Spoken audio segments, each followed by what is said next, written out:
Oke, selamat malam, Kak Arni Ilyas. Beliau ini peneliti Perhimpunan Pendidikan Demokrasi.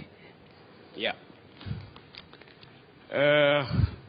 Saya mau berselisih dengan pandangan sebelumnya, terutama yang secara samar-samar pro pada pengendalian narasi melalui kekuatan negara.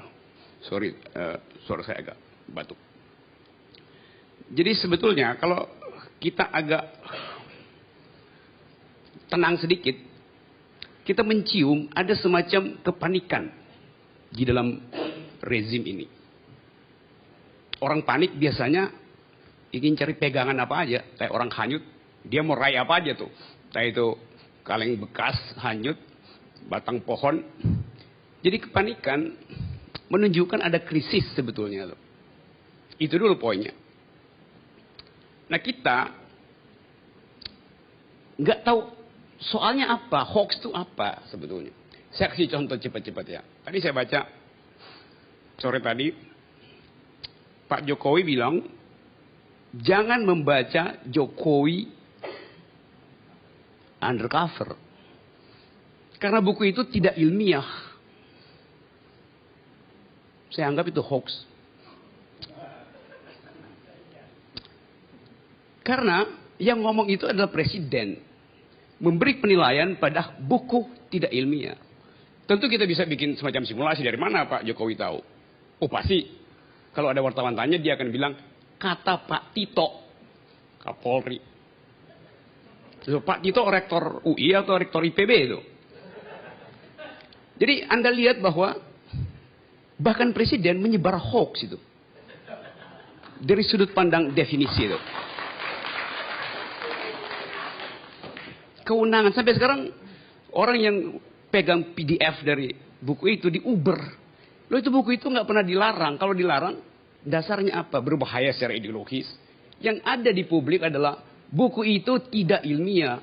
Yang mesti menentukan ilmiah tidaknya itu adalah saya akademisi. Kampus maksudnya. Tapi buku itu nggak pernah dibicarakan di kampus. Justru dilarang dibicarakan di kampus. Jadi Anda lihat paradoksnya itu. Sesuatu disebut tidak ilmiah, tapi dilarang diputuskan status ilmiahnya di kampus. Jadi rejim itu, kalau dia terus-menerus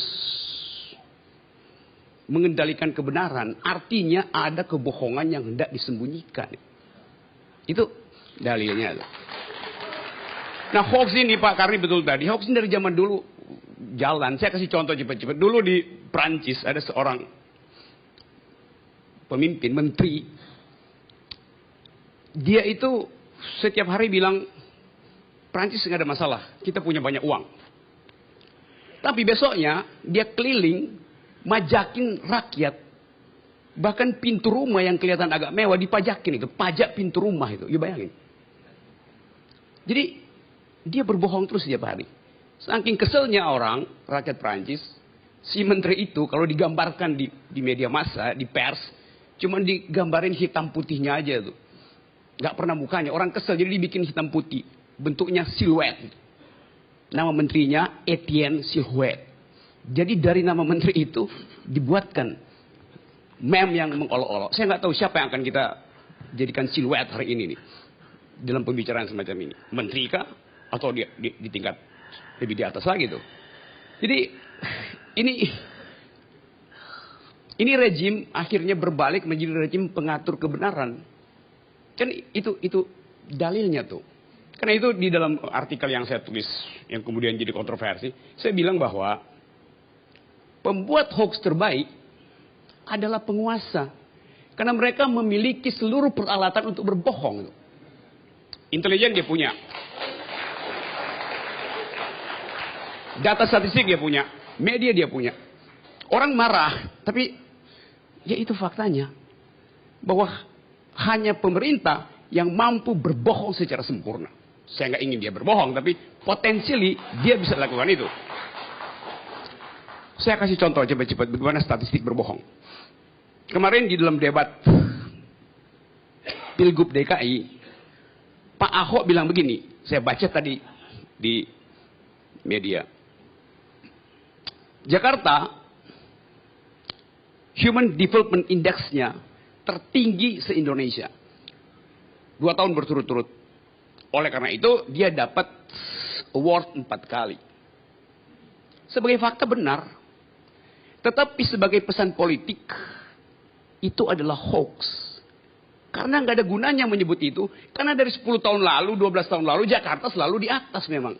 Karena ibu kota dengan APBN 70 triliun. Jadi apa yang berita di situ? Jadi hoax artinya informasinya nol atau lebih kecil dari nol. Itu yang namanya hoax itu.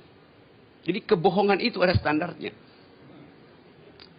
Akibatnya apa sekarang? Seluruh diskursus politik itu diambil alih oleh negara. Diskursus publik diambil alih oleh negara. Nanti ada aturan bahwa yang boleh diucapkan adalah ABCD. Bicara soal SARA nggak boleh. Bicara soal LGBT nggak boleh. Nonton Jakarta Unfair nggak boleh. Baca Jokowi undercover nggak boleh. Jadi apa yang kita sebut sebagai public discourse hilang. Itu pertanda bahwa negara ini menuju totaliter itu.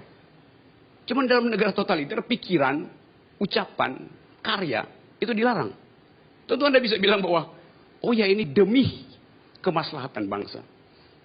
Demi etika, demi moral. Pemerintah berbaik hati untuk merawat opini publik. Dulu di zaman Yunani, dalam mitologi Yunani ada seorang raja yang dianggap sebagai raja yang bijaksana. Karena setiap malam dia undang satu warganya tidur di ranjang emasnya. Malam-malam si raja ngintip. Kalau rakyatnya tubuhnya lebih panjang dari ranjang emas si raja, digergaji kakinya. Kalau lebih pendek ditarik supaya fit and proper, pas panjangnya dengan panjang raja itu. Jadi dia layani publik itu, tetapi dengan ukurannya sendiri. Dan kebenaran semacam itu yang disebut sebagai gejala awal otoritarianisme. Kita nggak ingin hidup dalam keadaan semacam itu. Dan sekarang ada semacam